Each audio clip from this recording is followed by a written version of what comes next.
Punch Out Boxing. Delighted to be here with Katie Smith, the new Commonwealth silver champ. Katie, came away from home. You know, you're a quiet lady. You're going to have to sort of talk up a bit more, because one thing's for sure, you can fight. Yeah, talking's not my strong point, but I was a really, really tough fight. I thought I was struggling with it, but I think it's I don't know, I'm done. I'm knackered.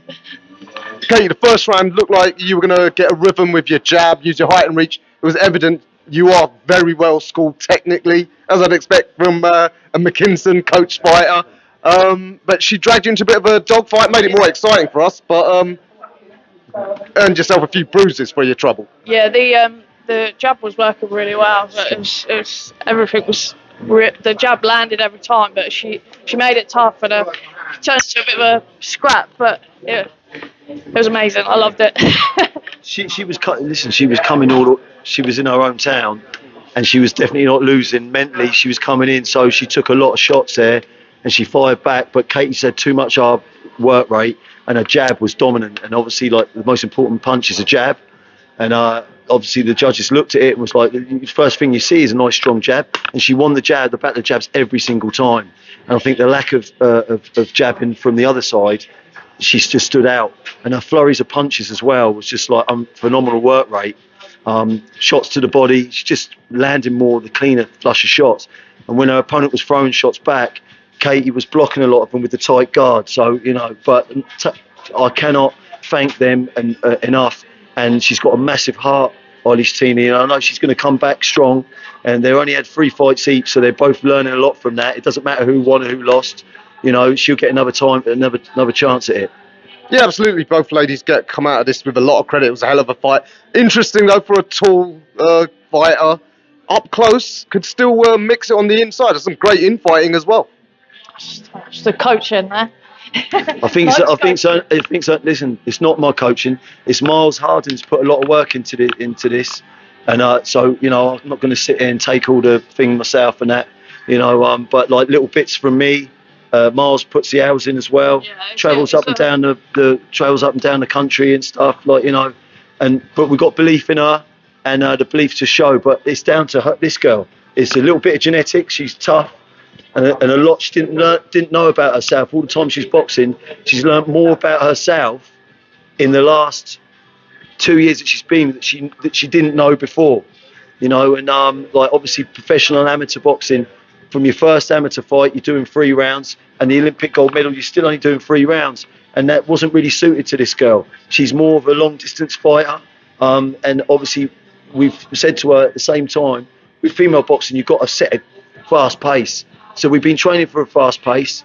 We didn't realise how tough EILISH really was. No. You know, those right hands that you know. She was stronger, landed some very strong shots. She was a lot stronger than I was expecting. Yeah, we all the same. You know, every time a shot was thrown, we all felt it, we all slipped it, we all rolled it.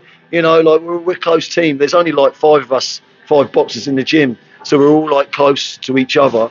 There's no point in having too many fighters and stuff, because you can't give them all the time and stuff, you know. So at the end of the day, like, we've only got real fighters. When a fighter comes to our gym, after the first year, they have to have the tattoo be real. If they don't, they're out. All the fighters got the same tattoo. Well, we have as well, me and Miles. She's for real, no doubt about that. I mean, now you got that first title, I guess you're no longer a prospect. Now you're a contender. You got the right to call people out. People are going to call you out. Coach, what do you want for her next? She looks like she can move fast. Yes. The thing is, in this game, the only reason why we had this fight is because we had no choice. It was either sit there paying thousands of pounds worth of ticket money to bring opponents over with like negative records. No one's interested. You know, like the people that know us, all my boxers, it's all right going to the first few fights, but then they get bored of it because they're quite clued up in Portsmouth about boxing. So at the end of the day, we had no choice but to take a fight like this. And big respect to Katie, obviously. We know what Katie's all about, but big respect for EILISH for inviting us to her town and giving us the opportunity to come over and do this. Yeah, so what would you like? A couple of defences of that? Or would you just want to go straight for some of the bigger names in the division? Because featherweight's probably the most stacked division for the women's game. will do anything she's told, and she will not moan about nothing. So it's down to us to make sure that we make the right decisions with her. And even though it was a good work rate there, but there's some real good girls out there, you know, and with the other fighters that we got, we're all trying to aim for titles regardless. And so in mine and in the team's mind, we don't know how far Katie can really go. She could be a world champion in the next 3 years. You know, boxing, especially for females, there's a lot of opportunities out there. So we have to prepare rather than just jump straight in and just take a fight. She's still got loads to learn. She's not the polished fighter, you know, and she would probably be the first person to admit that. But this was the right fight for us. She's come out, she's shown how much heart, she's got so much heart, this girl, it's unbelievable. And it's a pleasure to work with someone that gives you no problems and just turns up all the time and grinds up. The mistake that we made is that we had her fighting too much of a higher weight. But with Jack Coates, the nutritionist, the best nutritionist in England, full stop, and he's got the weight off her correctly at the right time, and she could make featherweight. So, you know.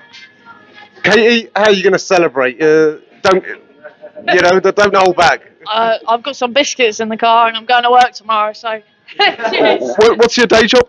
I'm cook, so gotta go to work, gotta get back. That's even harder for a fighter. You cook and you're making weight. I mean, how hard is that? It's not the easiest, but it does. Discipline. She's Easy. disciplined. Yeah.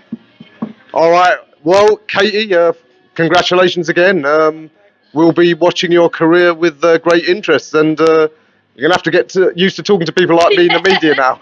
I won't get used to it.